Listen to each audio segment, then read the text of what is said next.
imbabazi musaba genda gwaye kandi aremvye ariko bankoresha akazi ngwaye basavye umuntu abarize bashe mwamukoze ndagwaye ndaremvye ariko bankoresha ngwaye ubwenge buragenda nkazungurirwa nkaguma nita hasi ndiko ndakora akazi ubu ni naho mu maguru sigaye mpagaze njugumira ngeze ndicaye mabuja akaguma ndaba nabi basavye bashe umuntu abarize bankora ahantu umuntu abarize muzamukoze je ndaremvye bashe umuntu abarize bashe bashe umuntu abarize abadusangiye kubana ngaha muri Saudia bashe umuntu abarize muzamukoze kandi aha iyi video ndayifashe ndamusavye wifu nyene naje gukora niyo mpamvu ndayifashe uranirirwa nafise wifu umusi wose ekome bashe umuntu abarize muzamukoze jewe hanje numva umengo sinobandanya nkora akazi kuko ndaremvye mufashe eko ndabasavye umuntu abarize namba mukunda ubuzima bwanje umuntu azi ko nkunda mufashe ntabarize mana je ndabona ngeze kure ekome gushika ejo sinzoba gishobora gukora akazi nukuri fashe muzamukoze umuntu abarize bigikunda reka ngeze sahanje jewe ndagwaye kandi aremvye napfuye kuri ofisi yo Munyabugete kuri Erne Blast nkaba nitwa Nyandwanosiata nkaba mvuka muri komine Mutambo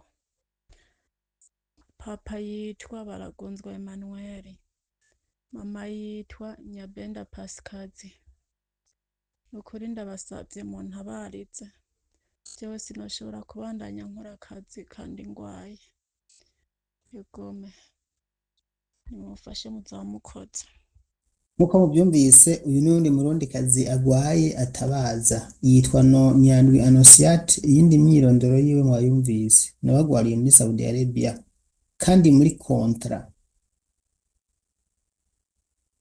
amaze igihe agwaye urumva ko ababose umukoresha we bageze aho amubona ntinuka ntibamwitaho nkuko avyivugiye yikoze ku ma agence yamurungitse ntacyo bamufasha bino nivyo bintu twama tuvuga rero ko abantu barungika bakwiye gukemura nk'uyu rero nama navuze sivyo mba nipfuza ejo agize ingorane uza wumva ngo agence yiwe ngo sinabimenye none kabasha basi muratuma mukora sabone kwisheni jenze ndabibwirira nimba mwebwe kumbure mutabimenya muze murabibonera ngaha kuko nk'uyu ariko aratabaza kandi aragwaye ejo vyogenda ukundi kuna karemba canke hakaba n'ikindi kintu muzoca mwihakana ngo ntavyo mwamenye kandi wumva yarabandikiye nimba mufise abantu benshi mwakira ku buryo mudakurikirana abakozi banyu basi murabiheba je numva ari umugambi no bagira nyuma yo kumva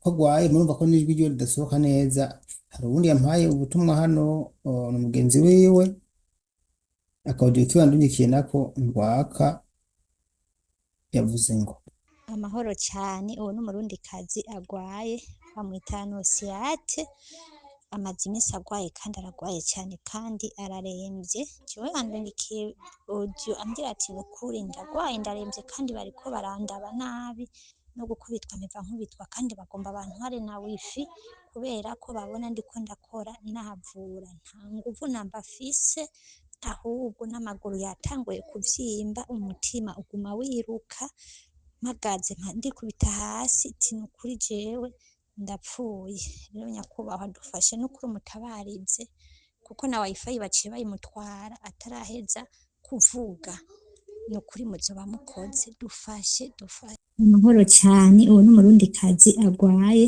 bamwita kuvuga muzoba mukoze dufashe. ati amahoro cane, uwo n'uwundi murundikazi yagwaye nawe reka ambwira ivy'uwo muntu nyene, ariko ntiyarazi yuko tuno tuodiyo ntiyarazi ko twanshikiriye wewe wariko aritakambira, murabona ko agwaye. Uyu munsi turi igenekerezo rya 10 ukwezi kwa gatatu umwaka w'2025. Nyaboneka agensi yamurungitse, nimba muhari mushobora kumufasha kugira ngo byibuze avugwe, nta kindi twipfuza. Nimba mutari mubizi mumufashe. Ariko ikintu ndaniyumvira je hana kikansiga, kubera iki mwikwega mugwaye aho kubireka? Erega aba barabu n'amashetani, iyo ugwaye ukiyaranja ukihata acabona ko ukomeye.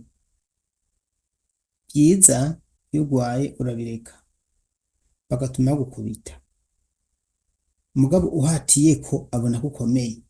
Niko abantu bameze. Ni benshi maze kugira inama nk'iyi, kuko hari impamvu. Urumva umwarabu mubwiye ngo ndagwaye, ubwa mbere abanza kubaza kuri kurafyina, kuko icya mbere akujanye kwa muganga atanga amahera menshi. Ivyo rero byo gutanga amahera menshi aravyanka, kuko nawe uravyumva ko tuzagutanga inoti yagutanze ko n'ayandi. Hari ubundi yakarambwira mu kanya ngo baramwanka, ngo baramusuzugura, ngize nti ntibaguhemba, wewe barampemba. Tubagusuzuguye nabo basuzugure. Bakurabiye hasi nabo barabire hasi, mugabo barabire hasi zo gutora igikombe. Bakuravye igitsuro barabe igitsure, mugabo ukora akazi bavuga ati ico ni kimashini caje ngaha gukora se umuntu, bagufata uko mugabo inoti uyice. Ati mugabo umwarabu azirana n'ubwo, ndasubiyemo, umwarabu azirana n'ubwoba.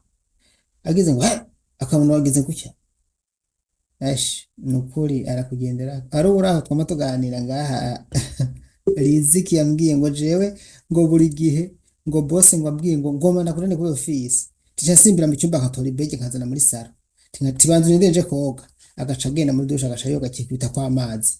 Heje kwikubita kwa amazi agaca agaruka, karasi tinaheje tugende, tiboze ngo tugende he, no hambwiye tugende kuri maktaba, ngo kandi ngurone ngushaje kujana kwandi kazi gucanye, ngoya shaka nje nta ataho. Rero mba ndiko rigira guca takazo kanje natangiye kubaka, yemwe sindagaheza gaca kabomoka. Urumva babonye nshaputse gutora ibege tubara bihevye,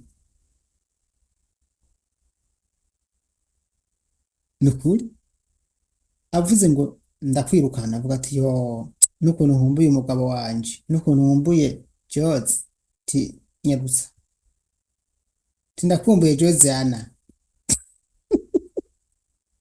Ati nkumbuye umugabo wanje, reka ndigire ntakujana. Mugabo uvuga ngo ya ngo udaheba ngo Malaysia ngo asma reka ngo asfa reka ntibemera ibyo. Acabona yuko uri umubono okay, reka nje kubarandira intumbero. Ndiko nabwira ndakenewe, mwumva ko mwene wanyu, mushiki wanyu, umwana wanyu aragwaye kandi akeneye ubuvuzi, mumufashe. Sindahamagara office yiwe ndabiko nanyitaba, mugabo mbonye ari emergency, kuko hari igihe batananyitaba mama wanje. Ariko ntaco, reka tubishire hanze, kumbure abantu beze bariho bashobora kudufasha uwo muntu akavugwa. Murakoze.